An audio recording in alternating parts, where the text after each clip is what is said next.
Wrestling fans around the corner, around the world, I'm Dan Marty. And this is Nasty Boy Sags. Don't listen to what he says, please. All right, well, you know what? You sound like my ex. A brand new Wrestling Insiders special edition is up next. Stand by.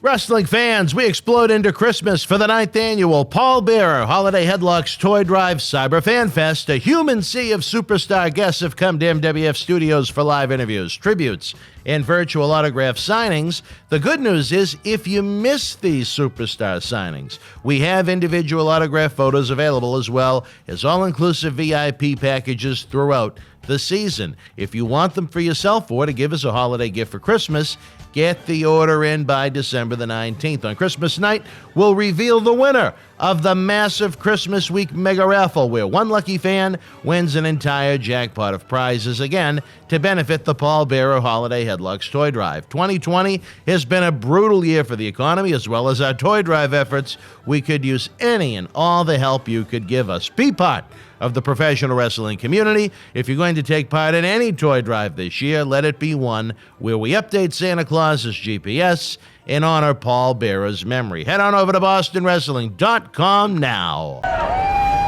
This is Mick Foley. This is Harley Race. This is Shelton Benjamin. This is Mr. Wonderful Paul Orndorff. This is the Monster Abyss. And this is Daniel Bryan. This is JBL, and you're watching the MWF. Be there live.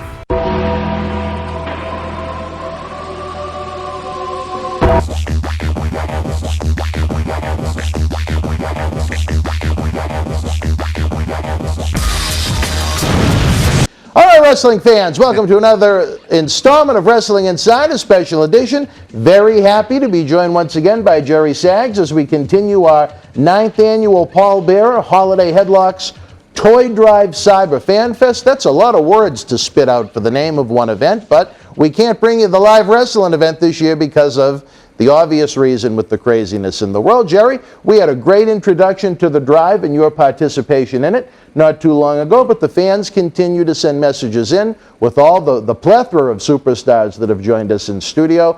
We lost one of the all-time greats, a man that I consider to have one of the most, I'd call it one of the most unique careers that we've ever seen in the sport, the Hall of Famer Pat Patterson, a man you had a chance to work with extensively. Well, first let me thank you again for, Paul was a great friend of ours, and it's a great event that you do. Thank you.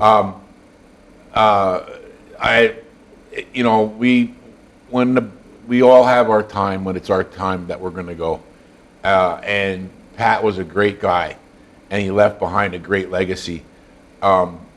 We had the opportunity, because of where we broke in the wrestling business, to hear stories about Pat before we met Pat, because Ray Stevens was Pat's partner. What a team. And them guys were one of the greatest tag teams, and forgot the guy's name, was a California Shire.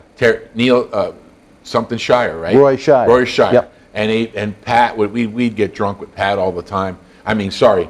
Ray, and talk about Pat all the time. And he tells about, because he knew we were a tag team. When we were young, breaking the business with Vern Gagne. Wahoo McDaniel later came in and joined Ray as the bookers there. And I wrestled Ray a lot. Did you? As in a single matches. And when we were back in the day, when Vern Gagne had us putting up the ring and paying our dues, and we'd wrestle first match, and I'd always go up to him and go, because you're young, and go, well, what? He goes, I'll see you in the ring, kid. And I'd be nervous as hell, but it would all come together out there. It was on Ray Stevens. We'll watch him. Things that he taught us. Your motions in the ring, you have to make sure that not only the people in the front row can see you, but the people in the 9,000th row can see you. Row, yeah. And his, I'm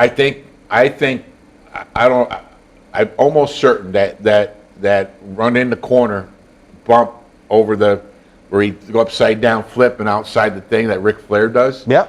That I have never seen somebody do that better than Ray Stevens. I think at the time when you were working with Ray, he was much closer to the end than the beginning of his career. Yes, he was. And he was still an outstanding bump taker. But I would go, oh my God, I just zing him in, and I said, well, film me, fly out, film. He go, you didn't have, I guess, I'm going to go beat him up now. He'd lead the way. You know what I mean? Incredible. But he would tell stories about him and Pat Patterson and their run. They had a really, as far as tag team goes, one of the greatest together out there, and they really got over as a team. They both had the blonde hair and both incredible workers. Pat was French Canadian, and I think the first time I met him was in the late '80s, and it was we would all hang out at Krabby Bill's on Indian Rocks Beach. Oh, okay. And one of the well, I know. Did you live down in Tampa too? Yeah. Well, okay. we left Minneapolis. Mm-hmm. Then we went down for a year to Mid-South with Jerry Lawler. Oh, okay. Yeah. And that's where Jeff Jarrett was just breaking in the business, and that Rocky Johnson lived above us, and we used to babysit the Rock there. A lot of memories of crazy times in Tennessee, and during that time, we met Steve Kern. He was one of the fabulous ones, but he came back from Tampa in and out of Tennessee and do TV and stuff up there. And he later called us and said we were going to, reopen Florida Championship Wrestling, him and Mike Graham. And we went down, we liked it, and we stayed. Loved Florida. So now that was probably about '89 when they reopened that again. 1988. 88. Okay. We were in Tennessee in '87, and then we went back to Minneapolis, and that's where, in that time, we honed our gimmick. Jerry Lawler helped us do that because we were in singlets and different things. We honed the gimmick. First started the sweatshirts and the boots. He goes, hey, he's one of the guys that started the Nasty Boy thing. You're doing this Nasty Boy thing, but the way you're dressed don't look it. So you had the ripped up sweatshirts and started honing that gimmick. And we went back to Minneapolis with that half-assedly done. That's where we got the chance to wrestle the Rock and Roll Express, the match I knocked my teeth out in, live on really? ESPN. Is that who it was with? And it was Ray Stevens that called us in and goes, Wahoo brought in Ricky and Robert. And then we were talking about Sean and Marty. Those two were very comparable, not only in their gimmicks, but work and skill. Incredible workers. I was so nervous, though. Ray Stevens and Wahoo called us in and said, he goes, you two, Ray said, you guys are wrestling the Rock and Roll Express, the main event. And we were so nervous. We were young. And go, live for ESPN, the main event, Showboat. Showboat, yeah. And that's when I flew over to Top Mountain. Anyway, that whole deal. And we were there for that whole time. And Steve Kern called, and then we left Minneapolis and went to Florida. And I think the first time I met Pat was either at Krabby Bill's. We were dating at the time. My wife came in. We drank with him a long time. Or it could have been, then the next time we got invited to Hulkster's house. Oh, okay. And at Hulkster's house was the Bushwhackers, Greg the Hammer, Shane, Vince McMahon, oh wow, Pat Patterson, the whole gang, Hulkster's house, and we were just Florida Championship Wrestling. We were like, must have been blown away. Oh my God, I was speechless. You know what I mean? That's when Knobs did his infamous Hulk Hogan impersonation and floored Hulkster. Oh, does he do a good one? Oh, he does. Yeah. Oh, really? Let me tell you something, brother. Knobs goes off the thing, he spits and everything, and they were like, "Holy shit!" It's they did his imitation for him that time, and we all partied together and met him. But Pat would hang out at Krabby Bill's with a lot of other guys. Krabby took care of the guys. Great old restaurant. Krabby since passed away, and sat and talked to Pat a long time, and then we ended up, from Florida heading to, WCW after we did our thing with the Steiners, but we're in WWE. Like I said, us and Undertaker came up pretty much right at around the same time. Yeah. Yeah, and then Pat was the booker then, and was always, took care of me and Knobs, was always a close friend. Could go to him, because I knew from talking to Ray, he knew a genius in wrestling psychology and that kind of stuff. And the funny stuff, that French Canadian accent, that Pat had in the stories. And we'd rib back and forth in different things, but nothing but good stuff. It's sad to see him go. The last time I saw Pat was at Rocky Johnson's. At Rocky's. It was actually me, Jimmy Hart, Hulk, Luke with the Bushwhackers. I met them coming in, so we all talked a little bit. Then we all walked in together, and then I saw Pat. And how was he at that point? I could tell. I saw him. The last time, God bless him too, we were at the big event in Tommy's thing in LaGuardia. Okay, and me and Knobs were sitting here, and then Pat was next to us, and then on the other side of us was me and Gene Oakland. So all of us got together, and then me and Knobs drank with me and Gene in the bar that night, and it was like probably 2 weeks or a month later, he passed away. And Pat was ribbing me and Gene, but I could tell, I would talk to Pat about something, and I could tell that, when you get older, what is that, like Alzheimer's or something? Alzheimer's, yeah. Like, you're slipping a little bit, like Yeah. his memory, but he's skipping this different subject or talk about something else. And I couldn't realize it at the time, because you're just like, just to change a thought or something like that. But a classic thing that happened later, because me and Gene had his infamous martini there, and me and Knobs drank with him all night. And Jimmy Hart comes up, "Hey, baby," and goes, we're laughing. Me and Gene goes, 75 without booze, 75 with booze, or 70. What were they, 70 or 75? Him and Jimmy Hart. I think Jimmy's was a little older, believe it or not. No, I think they're the same age. Oh, the same age? Either Okay. 70 or 75. I think it was 70.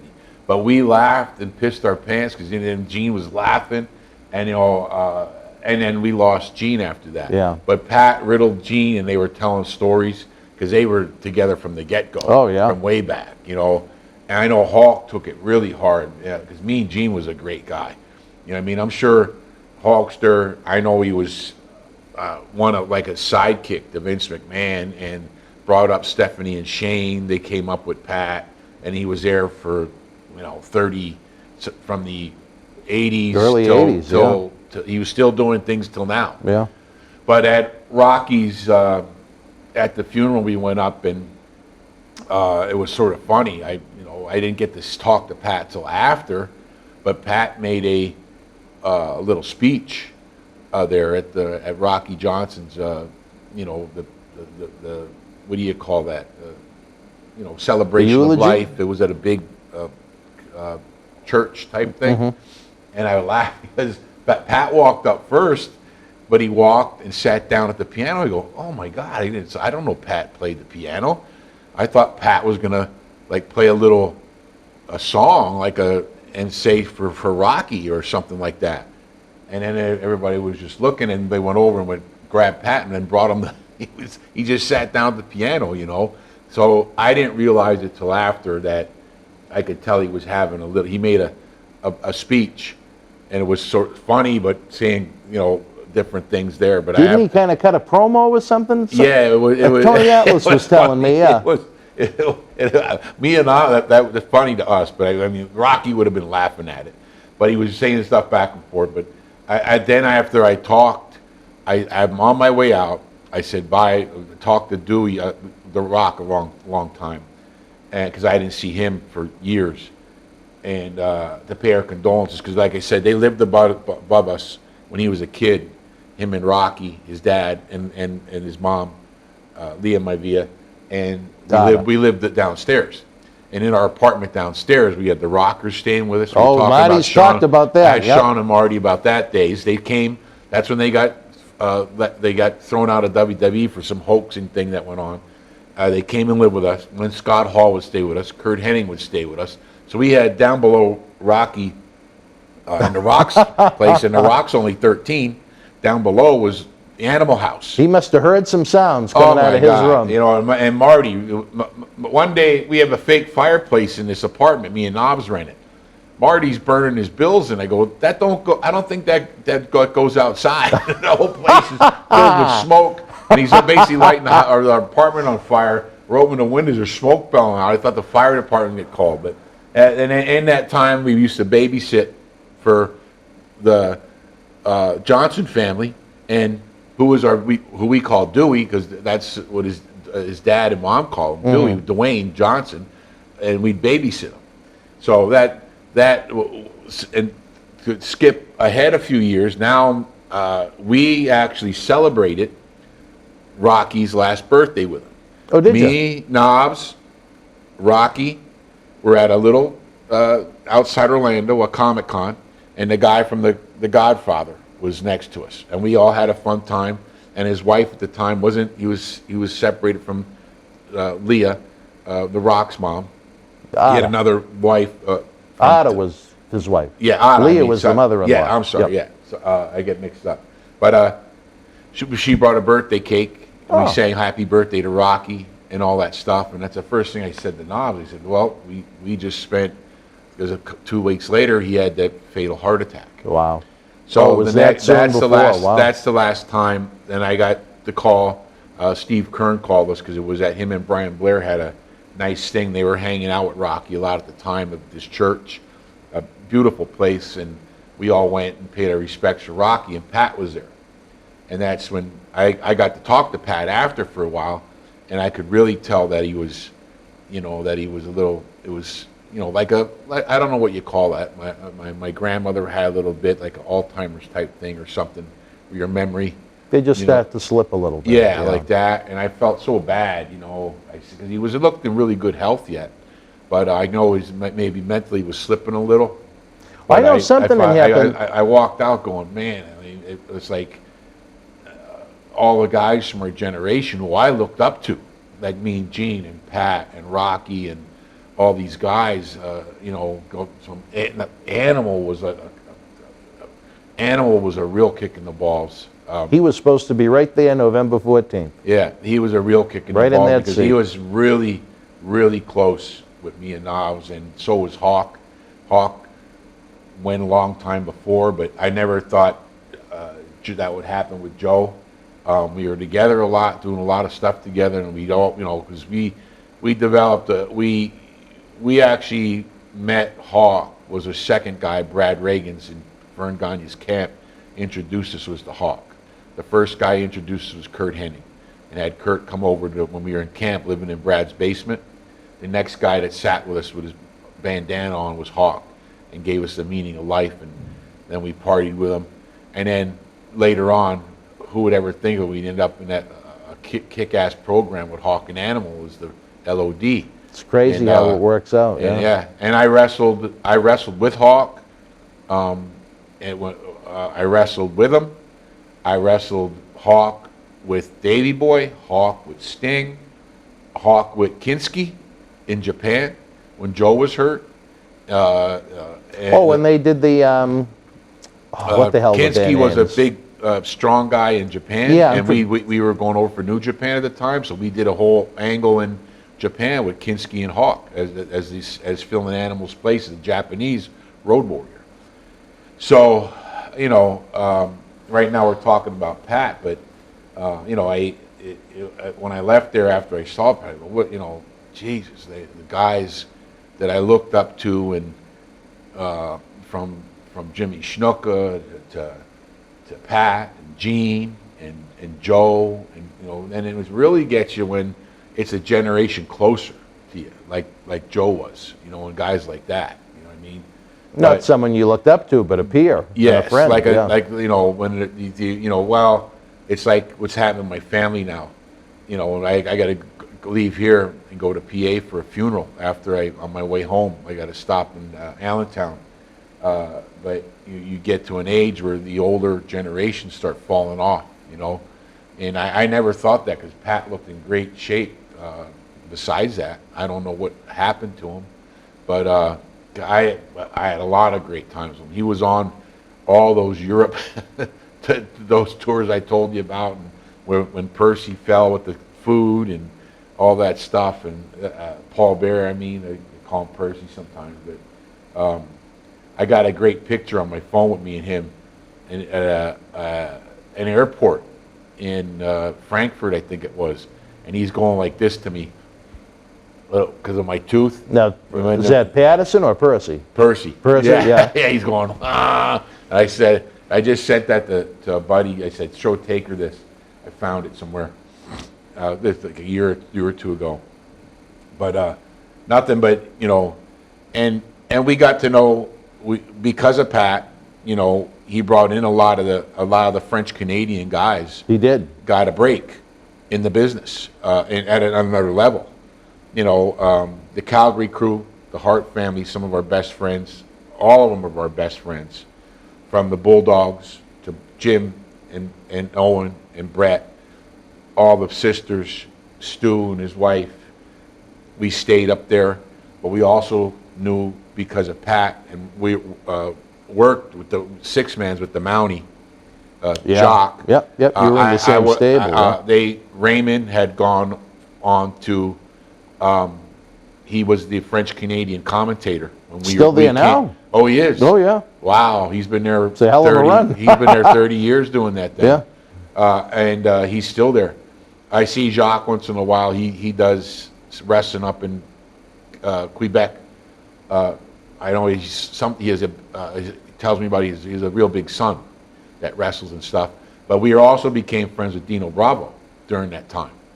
I have some real funny stories about me, Dino Bravo, and the Sheik in Italy. I can't wait till we get there. Now, God. I don't know if you're familiar with it, but in that very seat you were in, are you familiar with the legendary, what almost turned the Sheik on to a whole new generation of fans when the first time we ever did an interview like this, all the way back in 2004, the night after we had a live event, we decided to try and do something in the studio. We're at such a nice facility and Sheik was always an interesting interview, but he went missing the day we were supposed to do the interview. One of the independent guys, I guess, booked his room for him, and they had fun with the medicine the night before, and we couldn't find the Sheik.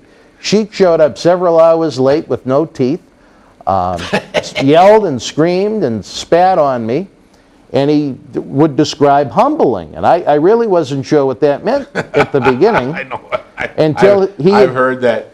I've heard that speech many times. He explained how he wanted to humble Brian Blair and Hogan, and that as his job as the bodyguard of the Shah of Iran, it's a form of punishment, as it's not considered gay if you are the man that humbles and anally violates the man that committed the crime. So for 3 hours, the Sheik gave a hit list of all of those he wanted to humble. And what happened was, as YouTube was in its infancy, that was that long ago, someone got a copy of the interview. Is that when he ended up on Howard Stern and all that stuff?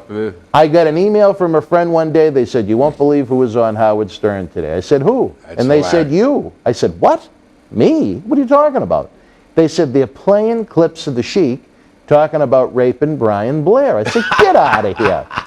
I looked at the views on our website, which might be 300-400 a day. It was up to 17,000. It's almost like what Marty did for you here. Just in a completely different way, though. Yeah. There's no murder that I know of that took place with the Sheik, but just a lot of anal violation and intent of anal violation. Yeah. I heard that interview done many times. It was crazy. It's been seen by millions of people on YouTube. It's been heard by millions on Howard Stern. I just wish we sold millions. But from the first day in the 80s, when we met the Sheik, we had instant respect with him, and we didn't even realize it, because his first words were, "I'm the coach of your coach," and which is true. Yeah. The Sheik was the real deal. When he came after with the Shah and fled Iran, he was an Iranian Greco-Roman champion, and he came to University of Minnesota, and Vern Gagne was totally into that type of thing, and that style of wrestling in Minneapolis is all about that. And I don't know if you heard stories from even Larry the Axe Henning to Ric Flair to Ricky Steamboat, what that camp going through Vern Gagne's training camp was like. And me and Knobs went through that. And Brad Reagans was our coach. And Brad still is one of the main reasons we have made it in the business, because he took care of us. And we were, me, Knobs, and one other guy were the only ones left in that camp after a few weeks. Wow. You know what I mean? It was brutal. The worst thing I was through ever in my life. Really? Yeah, that's how it was. And I could go on and on about that. But the Sheik knew that we lived in Brad's basement. We made it through the camp. We drove the ring truck for almost close to a year. Yeah, he drove the AWA ring truck. The Sheik drove the ring truck. Larry the Axe Hennig drove the ring truck and refereed. Go figure that. And he was already a wrestler when he came in AWA. Wow. That's how hardcore Vern Gagne was. And I want to hopefully just hit the pause button for 1 second, because I don't want to forget this, because it's important to me. And I don't know if we're going to get to this individual as we go through these interviews today. Hopefully in the future we can even do some AWA episodes when we have you back. But it would have been 2018 when WrestleMania was in New Orleans. And they have, outside of the WWE events, they have the WrestleCons and such. And Larry Henning and Irene were with us. I was there. And you and Brian came over and paid your respects to him. Yeah. And it meant, and you could tell Larry was slipping at that point.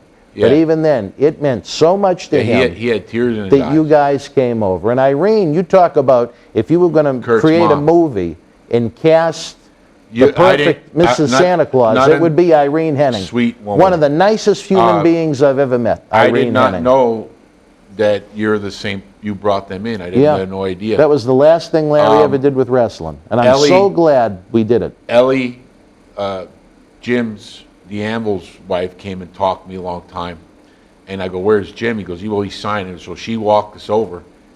And I said it, and she said that Larry was, because I made it a point to come see them, because Larry and Kurt's mom knew.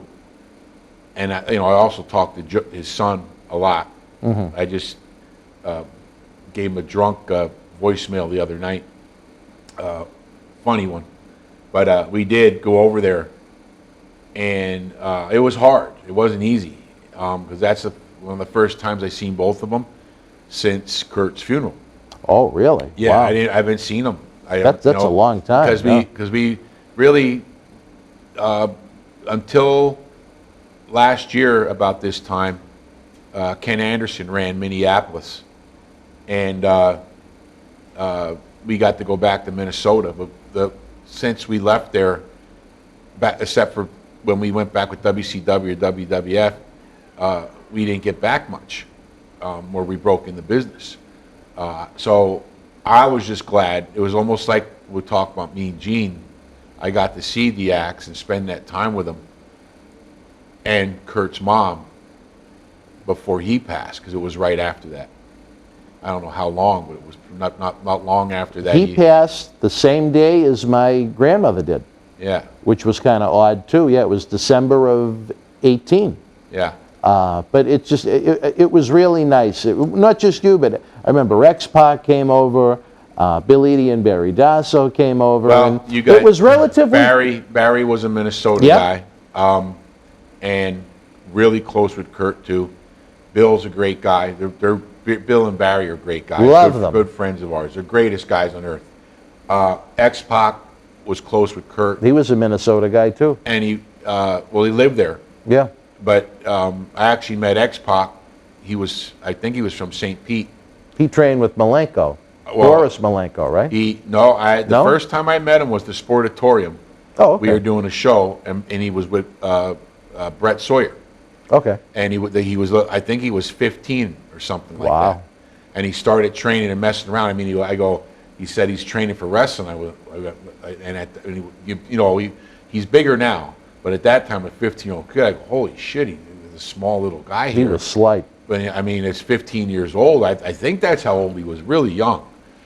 He wasn't really a kid then. And Brett Sawyer said, we said, hey, nice to see you. Good luck and all that at the Sportatorium. We were wrestling there. for Florida Championship Wrestling. That was probably, I don't know how old he was, he's now, but that was, maybe in the 88, 89 when we met him. And I know that he moved and was tight with Kurt too. So I know they did their bit together. So, but another sad deal. It was my daughter's birthday. That's why I remember the date. Of course, February 10th. And I brought when Kurt passed in 03, we were running. Yeah. We were. Kurt called us all that night, but for some reason the guy that ran it put them all. We were all in Pinellas County across the bay. Mm-hmm. Put Kurt up on the opposite side of the fairgrounds, which is probably an hour and a half from where we're at. If he would put him by the airport, I was right in that time in Safety Harbor, right across the other side of the bay, 15 minutes away. But it was real far, so we said we'll see it tomorrow. You know what I mean? And then when I had my family because of the fair, my wife was going to take the kids while we did our show stuff all day, and take them through the fair while we were there. And I pulled up and see one of our good buddies that I don't know if you remember them guys, was Jim Price and Schaefer. They did like a gimmick as the bowlers, and Kurt took them under their wing. They were in camp when we were already going after in WCW, and we see him when we come through Minnesota. We got to know him, but I see his name's Jim Price that was with Kurt all night that night, and he left and went home crying as I pulled up to the fairgrounds at the Tampa Fairgrounds. And my family's in the car. I roll the window down. I go, Price. He walks up slow, bawling his eyes out. I go, what happened? What's wrong? He goes, Kurt's dead. And I went, I knew he wasn't kidding. I almost had a heart attack. My wife started crying. It's like you're up. It's my daughter's birthday. They're going to go to the fair. We're going to have a birthday party at night. I'm going to do this wrestling match. We're going to go home. And then he walks to the car, and it's like everything changes from that point on. I'll never forget that. I remember Percy came in for a show for us on the 15th, and he was so distraught because they were close too. Yeah, we were all together. Kurt was a big reason why we got the opportunities. Brad Reagans and Kurt, because Kurt made moves for us what we didn't know it at the time, but he did, and he helped us along by introducing us to the right people and doing things to us. And everything he put us through all had a reason behind it, and he was really good with that, bringing the young guys up in that role play of and paying respect in the business. And it was a sad moment, but one of the saddest times of my life. Then right after that, almost not long after that, we lost Hawk. He was 03 too, yeah. Yeah, and we're talking about very close. I mean, Hawk lived. He didn't live in Minneapolis no more. I knew his wife Dale that he remarried, and they lived on right by Luke on Indian Rocks Beach. There, we were talking about where I met Pat the first time. Right on that area, there was an area that was, back in the '90s we called it Bushwhacker Beach, and Hawk and Brutus and the Bushwhackers. That's guys we'd all meet, and it was basically right on the beach on the ocean. We called it Bushwhacker Beach. It was a meeting place to party. And we'd drink and party all day, then end up going to Krabby Bill's, and who knows what happened after that. You'd walk back home after 3 days of being awake as a zombie. The good old days, Ask Luke when he comes on about Bushwhacker Beach. But definitely, yeah. But that was a bad year for Friends. For losses. Yeah, close. Boss Man passed away, I think, in 03. Me and Hawk were ready to do like a little radio show. Mm-hmm. Me and him together, and Niles was some other thing he was up to. I think he was with Hawk's show or something. But me and Hawk were hanging. He'd call me in the morning. It was tough, very tough. That all goes back to what we started talking about. Who knew us all. And then was the booker, and along with Our mentor, the second guy that sent us to Brad's camp, was George Animal Steele. Oh, an really? old timer in WWE. A great friend also was Arnold Skolin. One of the first guys we ever met in WWE that ribbed us was Gorilla Monsoon, and we became close friends with his son Joey Morella. How did he rib you, Gorilla? Oh, well, we were trying to get the camp or get in the wrestling business, and the WWE, grew up in Allentown. Oh, okay, yeah. So the WWE would do television at Ag Hall, it was called, the Agriculture Hall, Allentown Fairgrounds. So the ring announcer knew us from I was always in the athletics, football.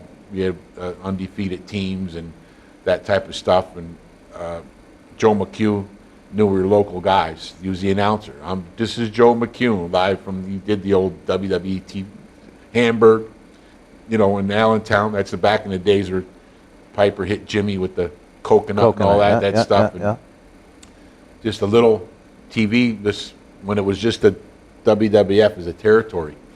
But so Joe McHugh left us in and said, and he goes, I'd like to introduce you to someone. This is Mr. Monsoon. And Gorilla's a big dude. He goes, big smile on his face. So you two want to get in the wrestling business, huh? This is 1983 or 82, 83 or 82. Yes, sir, we do. And he goes, all right. And we're like, and he writes down a number. Goes, call that number. Tell him I told him. And we went out of there. We were flying high, like our feet weren't touching the ground. Gorilla just gave us this before we went to Brad's camp, and at that time we were following George Animal Steele and bugging him every time we'd see him in town, because they'd stay at the George Washington Motor Lodge. That was the famous place in Allentown. All the boys, you see Sergeant Slaughter's camouflage limo outside, and there was a little bar in there that was right there where Route 22 met 7th Street, and Ag Hall was down from there. So we were so nervous about calling this number. We wait, and the next day I said, "Not me, Knobs. You gonna call?" I don't know. Oh, you just call. And it was, "No, you. Well, let's call together." And we were so nervous, beat this back and forth for 2 days, and we were gonna call this number. Finally, we got. That's before cell phones. The cord was still in the phone. We were young. Yeah. We call the number. Knobs' ears here, my ears here. We're like waiting for hello, and all of a sudden, meh, meh, meh. This is not a working number. It was like, meh, meh. We got that son of a bitch. Gorilla, and he was laughing. It was a number to nowhere. He got you. That was the first rib ever pulled on us in the wrestling business. Classic, right? Later on, not long from that, George is chasing us down the hallways of the George Washington Motor Lodge with his green tongue. And he wanted to kill us. And if he would have caught us, he would have killed us. Because we'd follow him, knock on his door. And one time he goes, "What do you want?" He goes, we want to talk to you more, but I'm going to bed here. And then we call him again and again and again. And you son of a bitches! And then one time the phone rings. Knobs' mom picks us up because we left his number, and we bugged them over and over every time they're in town. The phone rings, and we're not home. We're somewhere else. And we get back, and Knobs' mom goes, "George Animal Steele called. You guys, he wanted you to come down right away." And we're like, "What?" We missed it by hours. Not knowing. The next week, we got with him. He goes, "You two are lucky. You didn't show up." He had Bob Orton, the Sheik, and Jimmy Snuka waiting for jump us. Really? He goes, "These fuckers won't leave me alone." they were gonna have the Sheik stretch us and stuff. You know what I mean? Old school way. Yeah. To teach us a lesson. If we would have came up, they were going to get us at the hotel. Because we were bugging the shit out of them. So George goes, "I'm tired of you two bothering me. If you're serious, and I'm telling you, if you're serious, there's only one place to go to make it in the business. If you want to prove yourself, you think you got it."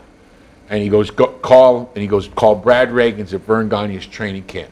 And he gave us Brad's number. Wow. And we went, and we were so serious about it. We were training with our hometown buddy, Matt Millen. And he just left Penn State and won the Super Bowl with the Raiders. He's a captain of the Raiders defense. He ended up with 4 Super Bowl rings. Wow. He's best friends with Howie Long, commentate all the years. He was our hometown guy. We went to high school together. He was a couple of years older than me and Knobs. His brother was our age. So we had Matt Millen, out of that thing, call Brad when we all were together in a room. And we were at Matt's house. He had a gym, a Raiders gym in his house, because he won a Super Bowl with the Oakland Raiders and the LA Raiders. They went back and forth. Then he went on to San Francisco, won a Super Bowl, and his last one was with Washington, the Redskins, which ain't the Redskins no more. What are they called? The Washington football team? Yeah. Matt Millen called Brad, and then we said, "Hey, Brad," he goes, "Hey," and Matt, they goes, to make sure we got a square deal, that we weren't getting ribbed again. But Matt talked to Brad for an hour, and then we were all set up for the cam and everything, and Matt hung up, and we go, "What's wrong?" And Matt looked at us real serious. He goes, and we were about Miles was maybe 320. I was maybe under 295 pounds at that time. I had my max bench in college was like maybe 520 pounds, a lot back in the day. Wow. We were working out hard, heavy, in the gym. Matt Millen looked at us and goes, after talking to Brad, he goes, "You two need to be in better shape." Like, we went, "What?" We were working out. And he said, "No. Don't worry about your muscles right now. You're big enough. You need to get in cardiovascular shape." Because what Brad said, you got coming to you, you're not going to make it if you're not in shape. So then we started running, and still, no matter what we did, didn't prepare us for that thing, because a 2-mile run in the morning, and then you're married to a log, a 180-pound log that you had to do squats with. Oh, jeez. And flip the log up and down. A log, a tree. Yeah. And then not long after that, because we were up at 5 in the morning, and we were on Olympic mats, doing 60 arm drags, 60 hip tosses on Olympic mats. Wow. Back and forth, round robins, amateur wrestling. And by noon, you were swallowing on the concrete by the shower in puke, throwing up, shaking, and convulsing. And as time went on, every day of that torture, all these bodybuilders and these guys, because the thing of the muscle, they were crying, crawling out of there. They would never be seen again. Never be seen again. And then, and that back in the day, Sheik and Brad would suplex those guys through the shower, but they were showing up by the hordes. We can make it wrestling, and Vern Gagne would weed them out right away. You know what I mean? Because bodybuilding did you wrestle? Never. Were you a football player? No, we're bodybuilders. They would light them up. I seen them crying like babies. That it was bad, very bad. And I had 3-a-day football behind me. I had amateur wrestling behind me. Knobs just got out of basic training. Oh, really? And he was in the Army, and it didn't touch that. Wow. We didn't get off those Olympic mats for almost 7-8 months until we earned the right to put that ring up, and it was a big deal. But on them Olympic mats, when we were swallowing our puke and crawling, then Vern Gagne, Billy Robinson, and that would show up and go, "So you want to wrestle?" And we were like, he couldn't move, and they would get down on the mat and do the Stu Hart to you, and then stretch you, submission holds for an hour at a time, one after another. "Do you want to quit?" And you're screaming. "No, you want to. Why you quit now? You can take you." Stu Hart called it, take you to the mountaintop, to the threshold of your pain, where you either leave and quit, or the next thing, one more quarter inch, your arm's going to get snapped, or your knee's going to get dislocated, and you just take it and take it, and you couldn't do anything because you were jellyfish. For what Brad put us through, just did round robins for 2 hours, hip tosses, on arm drags on the mat, 50, 60 at a time, 500 squats. Wow. And a lot of them with a log. You squat with the thing. You couldn't even walk. To go to the bathroom, I remember we were living in Brad's basement. You couldn't sit down on the toilet. Your legs wouldn't bend. They were so sore and thing. You were screaming, crying. you'd have to fall back onto the tank with your legs stiff to get onto to sit on a toilet. It was very bad. That's what that was like. And George Steele sent us there. Later on, and then we ended up with Kurt. Later on in life, after Kurt's gone and everything, somehow me, Ricky Steiner, and Knobs ended up on the tour of Nova Scotia together, and we drove together because we were tight. Us and the Steiners became tight after we did that. It was a historic bonding. Ole Anderson threw it in place on a whim, but when we meshed, and it got over huge. And we were bonded for life after we did that run with the Steiner brothers. We ended up with Ricky. Ricky was older than Scotty because Scotty was trained different, went in with Jeff Jarrett, and they became buddies. Ricky was an amateur. They were both amateur wrestlers at the University of Michigan. Mm-hmm. George Steele George sent me to Brad's camp. He approached me because George, you would think, why are these guys listening to a guy that chased Miss Elizabeth around in 8 turnbuckles? You know what I mean? You never had to take a bump with it, but it was a huge gimmick. The whole Cyndi Lauper, the whole big thing, it was huge. We didn't have to do nothing, just act that out because he looked that part so much. But he was a very smart man. He was. Very smart man. Ended up wrestling a football coach in Detroit, school teacher.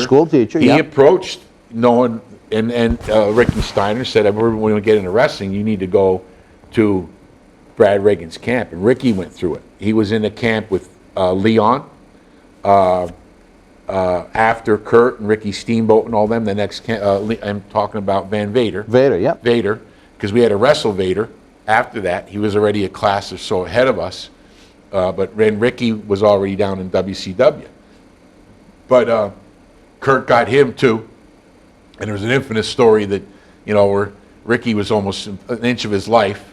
Somewhere North Dakota, Kurt locked him in the car, like 17 below zero. Oh, God. And he woke up frozen. I don't know how he saved his life, but he woke up after sleeping a day in the car, but probably like infants do to survive, But the same thing, and we were like talking about it, and it was like how our, careers were sort of the same. Him coming out of, great amateur wrestling career at Michigan, and George sending him to Brad, and after us almost getting murdered by George, and from chasing around and ribbed by Gorilla, we ended up at the same place. So back to Pat and back to the Sheik. When we arrived and met the Sheik the first time in the 80s, Sheik actually came up to us and said, "I'm the coach of your coach." Serious like that. And from that time on, it was me, Knobs, and the Sheik with either Sid or Mike Rotundo. Mike had great respect and is a great friend of ours. Sid Vicious we became tight, and it was either or all of us driving together every day, and we would drive in the antics with the Sheik and Sid and the stories all through the mountains, as North and South Carolinas and Georgia, working for Turner in the early days when it was really fun and good because we're taping TVs and spot shows and all that kind of stuff, and being in the car with the Sheik day after day, and then sometimes we coming back from like Asheville, which is over the mountains. It's a far drive, sometimes 5 hours up that way.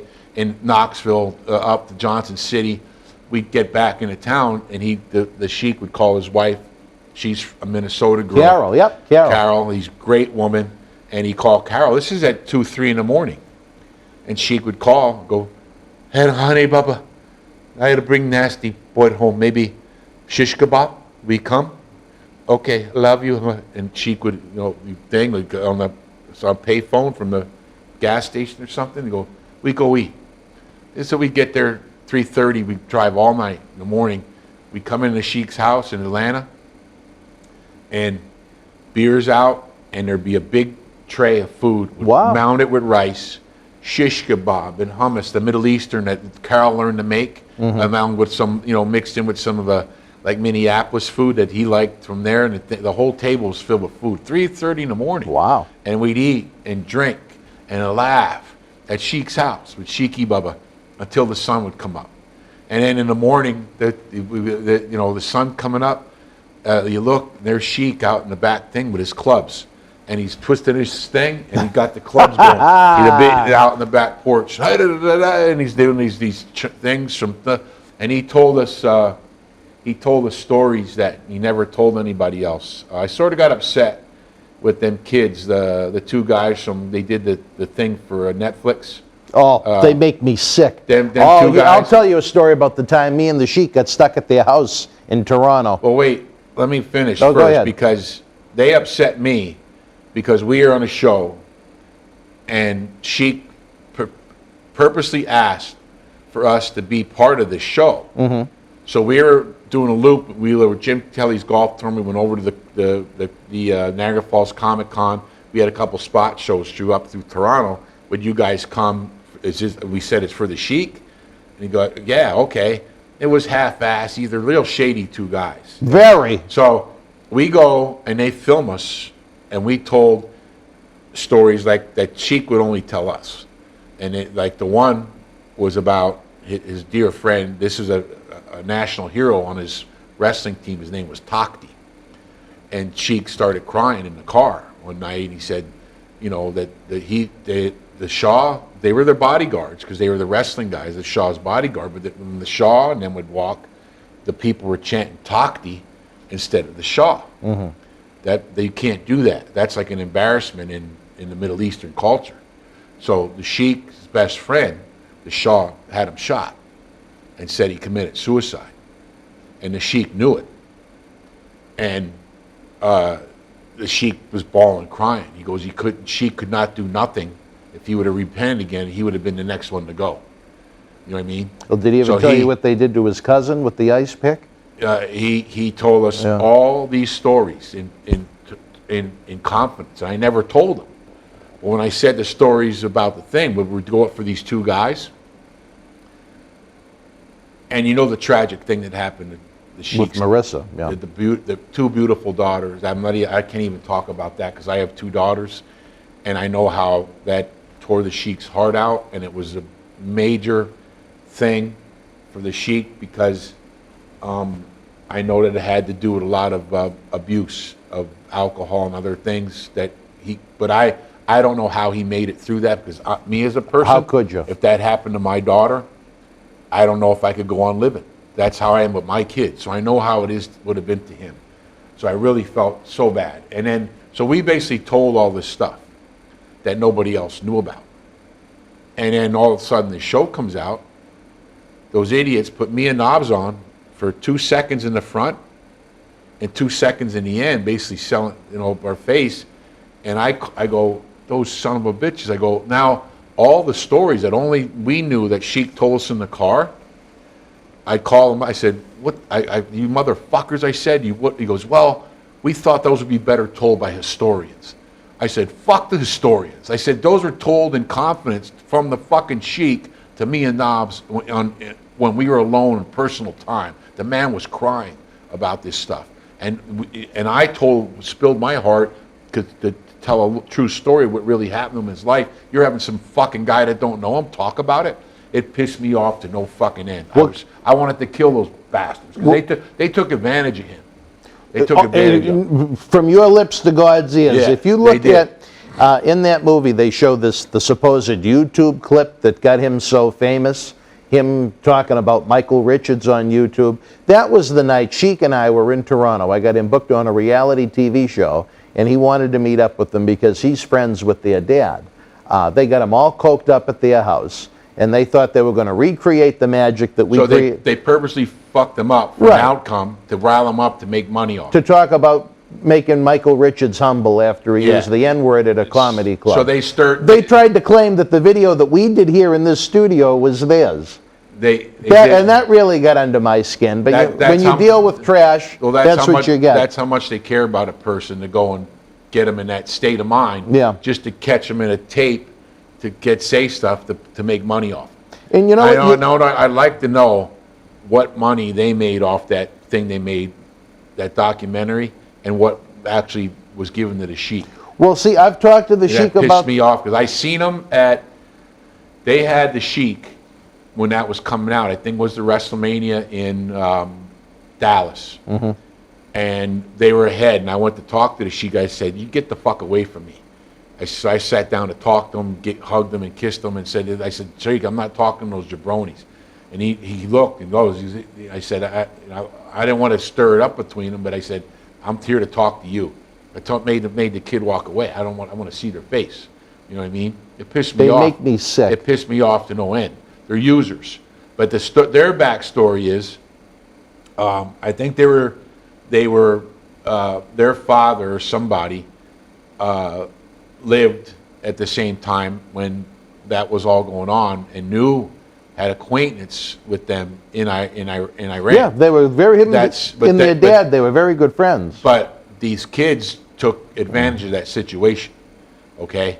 And that made that I didn't know it when I was doing it, or I wouldn't have done it. Yeah, I was doing it from my respect to the Sheik and how close a friend we became, and still are to this day, with his whole family and him, you know. And when I saw that, I wanted to. If they would have been close, there'd be 2 dead bodies there. If I would have got my hands on no those loss. You know what I'm saying? No I loss. swear to God, that pissed me off like that. You're 100% spot on with your thoughts on them. You know that, and going, you know, in a long, stream of things, you know, when Sheik was in that state, I think a lot of people took advantage of him in a lot of ways with bookings and different things. Oh, there were those independent wrestling quote-unquote agents. I know, and I know who you're talking about too. Another scumbag. He ain't worth me mentioning his fucking You name. know what? 100% right. I'd like to go just take a hammer and hit him on the fucking head with it. But I don't want to get You're worked talking up. about someone taking half of the guy's payday, and Or he more. doesn't, or more. All the Sheik wanted was the money for the medicine, because he was in his state of mind, and he'd take virtually anything. Yeah. And he was hustled and fleeced. It's- We know who we're talking about. It's not the ending you want from someone to have that much respect. No. Well, And you know what? He went through a lot in his life. I know he branched off talking about Pat. And, Yeah, definitely. and I mean, but Pat, that's the connection. That was a To connection everybody. to everything. He's like a tree with branches. Yeah, because he was involved with everything. I mean, he was. I know Gorilla, Arnie Skolin were great guys. George, and they had a crew there. They were like Vince Senior's right-hand men. Well, I think Pat filled that void and was that close. He still had Arnie and them guys there. When God bless them all, they're all gone now. But Pat was that guy for Vince Jr. You know, we treated Hulk was tight with Vince like we were with Shane because of the generation gap. When, you know, for me and Knobs, Vince was like a high school principal, you know, or our dad, you know. Yeah, okay, you know what I mean. So we were more like we were a Shane's generation, you know what I mean. We were tight with him. So, but I know the influence and that booking style and what Pat ran in those early days, and those were times that'll never be again. No. The wrestling business, as we know it, is no more. It's no more. It's there, but it's all become, all the companies that are out there, it's just become television production and pay-per-views.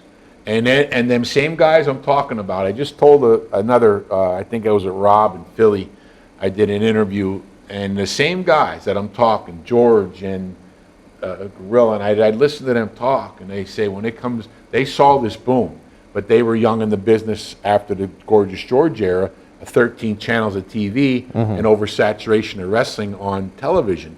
Now there's 700 channels on TV, 5 companies putting a lot of content out there, and they would say, you know, things are, you know, when the end is when, not the end, but the business has changed, or it's never going to be the same after when it comes down to pay-per-views and television. I go, back in the 90s, what are you guys talking about?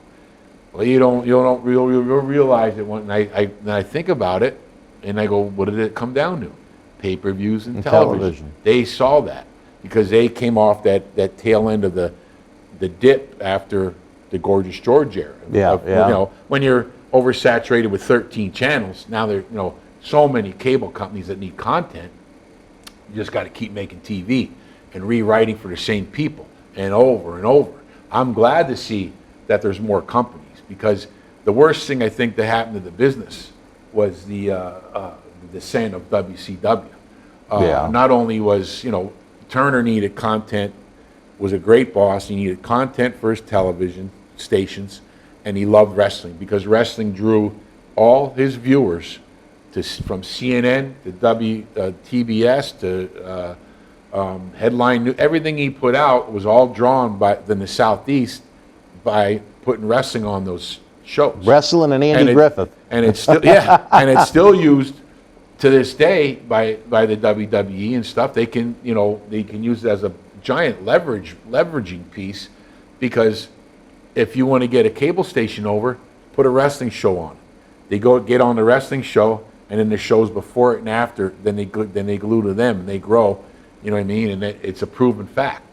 Wrestling's been used in that way in television since its conception. Right, since its infancy, way back when they were 3 channels, when they were on the Dumont network, taken out of Chicago, when TV first came into existence. I remember seeing the original Saturday morning and growing up in the Whitehall is a suburb of Allentown, the morning TV show thing. It was with the backdrop, Piper's Pit, with the when the banana and the coconut with Jimmy was the biggest thing. And that was a hot angle.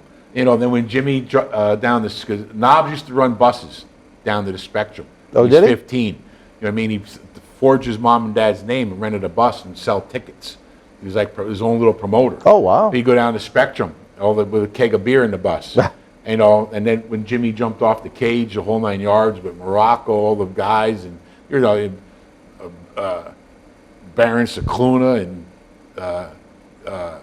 Dominic DiNucci, all them old time, names the kids wouldn't even know today. You know what I mean? It was nuts, crazy. The Spectrum was a great building. Yeah. Great building. Great revenue. Great building, great city. And that's another thing I don't like seeing is the old, I know it's progress, but some cathedrals are sacred. Like the old Boston Garden. The Boston Garden. The new one's a dump. How about Soldier Field? Yeah. I know there was the United Center, but they built that for Michael Jordan. But when we were at the Pavilion with WCW, and then we were at the Rosemont with WWF, it was a whole different monster. That was an atmosphere. It was an atmosphere. That was like Animal House. When you're in these big, new, cold buildings, it's like going to a BJ's. It's hard to pull those people in, and because when you're really got the psychology and you learn the business, it's like being the maestro of the orchestra, the conductor. You got those people. If you want them coming over the railing, it's how we used to incite riots, into the people, and it can be done in the right atmosphere. It's very hard. I know it was fun, like for Wembley Stadium, that kind of thing, but it was such a different deal. I compare it to probably almost like what the kids are doing now with these TV screens, and they got to put on a show, with nobody there. There's no one there. When we were young, there was only 50 people in Florida, and then with the little spot shows we did, and that's how you learn. Right. But I can imagine as you grew into the business, learned the psychology and knew what to do, how to do it, to make people do and yell and scream and want to attack you and stuff. It's the bigger the building, the harder it is. You know what I mean? But we still got the job done. But there was nothing like those old different atmosphere. The Garden. I took in Pittsburgh. I did it in Boston too, and almost got killed. I think we wrestled Owen Hart and Coco Beware in Pittsburgh. And some kid had penguins. He was over the railing throwing. I went and snatched it off him, and I put it like this, and the people are like, he's going to hold up that jersey in the ring. You know what I mean? It was a wrestling Coco and Owen Hart. And I took the Penguins jersey. Now, the Penguins are what's the Pirates, the Pittsburgh's team? The Pittsburgh Pirates for baseball. No, hockey. Penguins. The Penguins. And then Boston is the Bruins. The Brewers. So I did it. I did it first in Pittsburgh, and I took it, and people think this. So next thing I took it, and I pulled Knobs' pants and wiped his ass with the jersey. Then we put it down, we wiped our feet, and here comes the people. Really? The hockey fans over the goddamn thing. The cops could have beaten them off. We were in the ring with chairs, and then we just went right into the match. I hit Coco in the head with a chair, and we just started beating him. It was a madhouse. When I did it and did the same thing and took the Brewer, the Boston thing, because this, it was a cathedral hockey. Yeah. Same with I would never do it in Philly. It was too close to my home. We did that Broad Street Bully match. Right. The Broad Street Bullies were my heroes when I was a kid with the Flyers. But I did it in Boston. They yelled at me so much with the ass thing with Knob. Don't ever put something as wipe your ass. And so we spit on the thing and we stomped on it, and that was we were barely made out of there alive. I think we were wrestling the Rockers that night. Wow. It was insane. I mean, we had to get snuck out. There was a big wooden ramp made out of like railroad ties in the old garden up here. And you drove up that thing and would get dropped off in there, and then they would take your car down and park it. Right. I don't know who built this thing. It looked like the damn something out of Batman or something. It was a giant ramp. And you had to walk through the concourse to get to the locker room. Yeah. But once you're in there, same as it says Madison Square Garden, you're in the cathedral of hockey. And a lot of the hockey fans, back in paper wrestling fans, and they had the jerseys. So once I said, that's the last jersey I'm going to decimate. The fans wanted to murder us. I mean, they wanted to kill us. The only other time we had to get snuck out was when it was Madison Square Garden. I'm almost certain it was a time it was Sarge and Macho Man. I think they were heels, and it was Macho or Warrior. I can't remember. I know it was one time in Hartford that it was a cage match, and at the end, when Warrior's going to beat Macho, Pat Patterson sent me and Knobs, go out, stop. We knocked out the ring, the key holder. Mm-hmm. We opened the cage and beat the shit out of the Ultimate Warrior. And next thing, here comes Pat. Here comes the cops in the cage. This thing. That I'm wondering what's going on. I'm thinking that there's somebody beating on my back. I thought it was the Hebners or somebody, the agents. I turned around as we're pounding them. I go, that's it's one of the fans. He got in. He went and scaled the cage and got in, and there was some coming behind him to get us. And he was pounding on my back. I turned around and bam, knocked him the fuck out. Here comes Pat and all the cops grabbed the guy, and we wouldn't stop beating up the Warrior. It was so I think we did something, the same type of thing, Madison Square Garden, and it was Gorilla that came and goes, listen, because the week before, or the last time we were there, 3 weeks before, earlier or something, our car, they waited for us, and we had a big Lincoln, and whoever was with us, we had the windows closed, but we got only like 20 feet outside the bottom gate of the Madison Square Garden. That's tough to get out of. And there was 1,000 people, and we couldn't see out the windows. And they bounded and dented the car, and I thought the windows were going to bust, because if they bust the window, because we couldn't see, it was blacked out. Yeah. But we couldn't drive or we would kill the people. We were stuck there. And there was a while till the cops took them off. They were like 45 minutes until we got out of there. So the next time, it was a worse thing, because we were building up to something. I don't remember what it was. And Gorilla devised a thing, goes, listen, he called, park, we're going to have you picked up at some Ramada down in Manhattan. Park your car there, it's arranged. We're going to drive you in, sneak you into the building, and then afterwards, we'll get you out. And we barely made it out of the ring, whatever we did. I forgot, we did the same. It was the same building up with this Macho Man and Warrior thing. And where we attacked them, left them laying or something, but Pat Patterson threw us into the mix, which was huge for us. Yeah. There's a great match that's still on there, which we did the lead up to go for Macho and Warrior into Wembley to work on that main event. Oh, the tag match on the USA Network. Yep. Yeah, we did a tag match with them. That was to build up the heat between Mach and Warrior, and that was filmed at Wembley over in England. That we did live TV from there across the United States, but to go into their big match at Wembley Stadium. SummerSlam '92. Yeah. So this is how Gorilla got us out of there. He goes, the ambulance crew. We grabbed our bags, no shower, and we dove. He goes, lay down on your stomachs and put us in there. They cranked on the sirens, and we went down, and we heard the people banging on the thing. They were all over the place looking to get out of there. And the ambulance put the sirens on. They put it like spread in the Red Sea there, and we couldn't see. And they darted us down. They drove us downtown like 8 blocks to the thing. That's how the next time we got the hell out of Madison Square Garden. After doing that same crap, that's when heat was heat. Wrestling, back in the days. That is unbelievable. Fans, they've been giving me the cue from the back from a while now.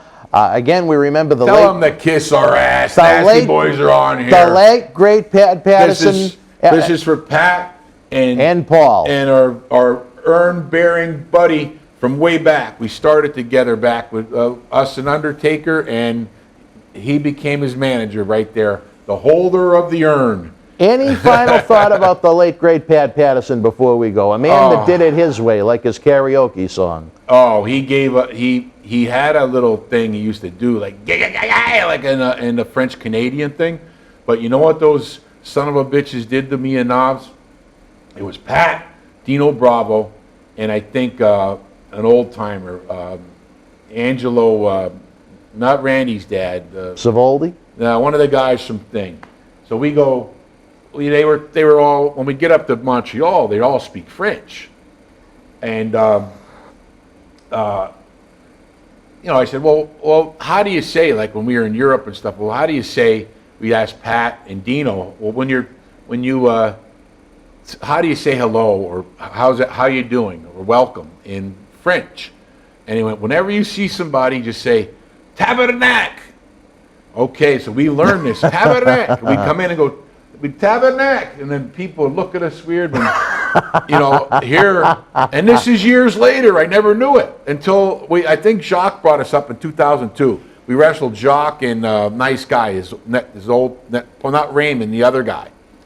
Frenchie. Pierre? Yeah, he really good guy, stocky guy. Pierre Roulette? We wrestled him and Jacques during the world's their Super Bowl in the Alouettes Montreal Stadium at halftime. Oh wow! You know what I mean? I come in and tabernacle, and then it wasn't until then that somebody goes up.